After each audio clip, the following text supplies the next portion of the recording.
For 300 years, the Galactic Council had sent invitations to Earth. Every single cycle, without fail, a formal message would travel across the stars to that small blue planet in the outer spiral arm.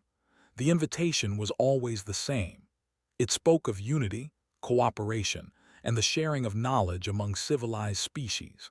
It promised trade routes, technology exchanges, and protection under the banner of the Council's peace treaties. And every single time, Earth responded with silence. Ambassador of the Federation stood before the Council chamber, his four arms crossed in frustration. His skin shimmered under the artificial lights as he addressed the gathered representatives from over 200 species. 300 years, he said, his voice echoing through the massive hall. We have extended our hand to these humans for 300 years. They do not respond. They do not attend. They build nothing beyond their own star system. They are clearly a primitive species that lacks the intelligence to join us. Murmurs of agreement rippled through the chamber. The Council had long ago stopped caring about Earth. They had bigger concerns now. The Void Collective, a ruthless machine intelligence from beyond the galactic edge, had been slowly consuming star systems for the past 50 years. Whole civilizations had been erased. Trillions of lives had been lost. High Chancellor, an ancient being with scales of deep purple and eyes that held centuries of wisdom, raised his clawed hand for silence. The humans are irrelevant, he declared. We must focus on the Void Collective. Our combined fleet of 8,000 ships will engage them at the nexus point in 3 standard cycles. This will be our final stand. If we fail, the galaxy falls. The chamber erupted in nervous chatter. 8,000 ships. It was the largest fleet ever assembled in galactic history. Every species had contributed everything they had. Yet military analysts predicted only a 30% chance of victory. The Void Collective had already destroyed forces twice this size. Far away, on a planet that the galaxy had dismissed as unimportant, something was happening. Deep beneath the surface of Earth's moon, in a facility that no alien sensor had ever detected, Admiral Sarah stood before a holographic display that showed the entire Milky Way galaxy. She was a woman of 60 years, with silver hair cut short and eyes that had seen both the wonder and horror of space. They are gathering at the nexus point, reported her tactical officer, Commander James. 8,000 ships from the Council. They plan to fight the Void Collective in 3 days. Admiral nodded slowly. She had been watching the galaxy for a long time. Earth had been watching for a very long time. And the Void Collective, she asked. Approximately 15,000 combat units, plus their command structure, plus their harvester vessels. Commander paused. The Council does not know about the harvesters. They will be destroyed. Admiral closed her eyes for a moment. 300 years of silence. 300 years of being called primitive, being laughed at, being dismissed as a failed species that could not even leave its own solar system. The galaxy did not understand. Earth had never wanted to join their politics. Earth had never wanted to trade or exchange technology. Earth had seen what happened to species that revealed themselves too soon. They became targets. They became slaves. They became extinct. So Earth had stayed quiet, Earth had watched, Earth had learned. And Earth had built. Send the signal, Admiral said finally. Wake them all up. Across the solar system, hidden in asteroids, buried beneath the surfaces of moons, floating in the darkness between planets, 2,000 warships began to power up. These were not the clumsy vessels that the galaxy expected from a primitive species. These were something entirely different. Each ship was a marvel of engineering that had been refined over 3 centuries of secret development. Their hulls were made from materials that the Council had never discovered. Their weapons operated on principles that the galaxy's best scientists would not understand for another 1,000 years. Their engines could bend space in ways that made hyperspace travel look like crawling through mud. The humans had not wasted their time with diplomacy. They had spent 300 years preparing for exactly this moment. 2 days later, the Galactic Council fleet arrived at the Nexus Point. High Chancellor stood on the bridge of his flagship, watching as thousands of vessels from hundreds of species took their positions. It was a beautiful sight. It was also, he feared, a funeral procession. The Void Collective emerged from folded space like a nightmare becoming real. 15,000 machines of war, each one designed for a single purpose: destruction. Behind them came the Harvesters, massive vessels that would strip entire planets of resources and life. "All ships prepare to engage," commanded, his voice heavy with the weight of what was about to happen. Then something impossible occurred. Space itself seemed to tear open in 2,000 locations simultaneously. The sensor officers across the Council fleet began screaming in confusion as their instruments went haywire. Something was coming through, something big. 2,000 ships appeared in perfect formation between the Council fleet and the Void Collective.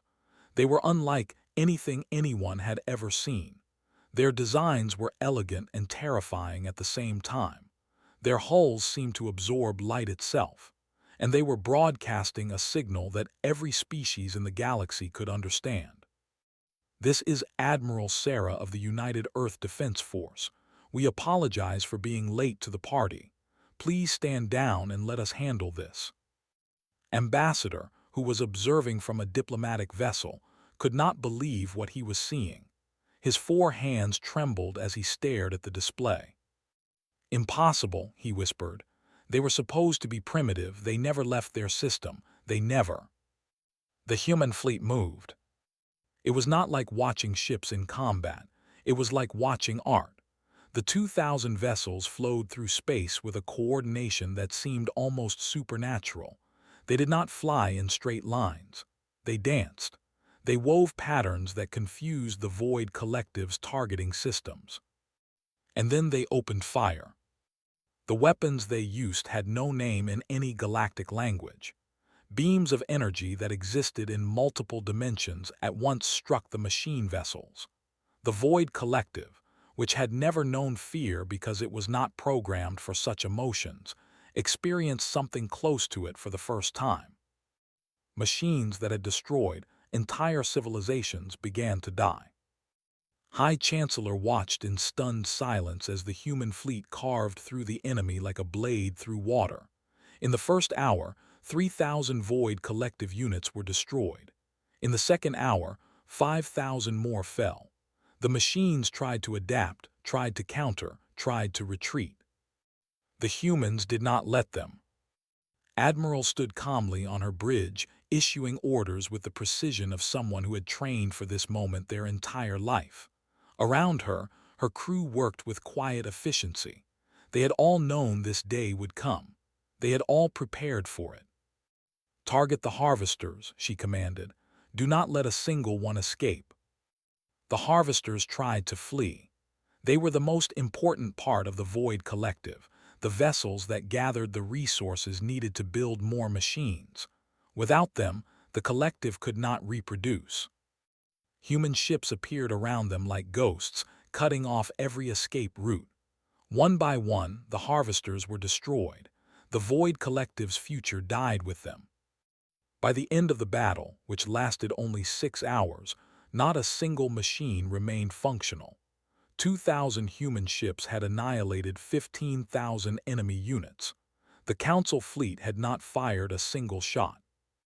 Admiral opened a communication channel to High Chancellor.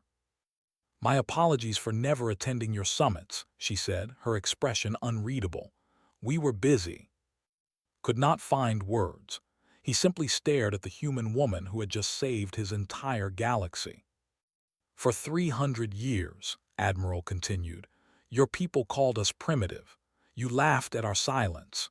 You assumed that because we did not play your political games, we were not capable of playing any game at all." She paused, letting her words sink in. "The truth is, we saw what was coming long before any of you did. We detected the Void Collective 200 years ago. We knew they would eventually reach your space. We knew you would try to fight them and fail. So we prepared. Ambassador found his voice. Why did you not warn us? Why did you not share this knowledge? Admiral smiled, but there was no warmth in it. Because you would not have listened. You were too busy with your treaties and your trade agreements and your politics. You were too busy assuming that any species worth knowing would want to join your club. You never considered that some species might have different priorities. She leaned forward slightly. Humanity does not seek power over others. We do not want your territories or your resources. We do not want to join your council or sign your treaties. What we want is simple. We want to be left alone to live in peace. And we are willing to do whatever is necessary to protect that peace. High Chancellor finally spoke. What do you want from us now? Nothing, Admiral replied. We will return to our space. We will continue to watch. And if another threat emerges that you cannot handle, we will consider helping again. But we will not be joining your council. We will not be attending your summits. We will remain exactly what we have always been, a quiet neighbor who wishes to be left alone. The communication ended. The human fleet began to move. In perfect formation, they turned away from the battlefield and began their journey home. Within moments, they had vanished into folded space, leaving behind only the wreckage of an enemy that had once seemed invincible. The galaxy would never look at Earth the same way again. The species they had dismissed as primitive had just revealed itself to be perhaps the most advanced civilization in existence, and they wanted nothing to do with anyone else. In the centuries that followed, the story of the Battle of the Nexus Point would be told and retold across countless worlds. It would become a legend, a reminder that appearances could be deceiving and that silence should not be mistaken for weakness. And on a small blue planet in the outer spiral arm, humanity continued to live in quiet peace, watching the stars, always watching, always ready should they ever be needed again.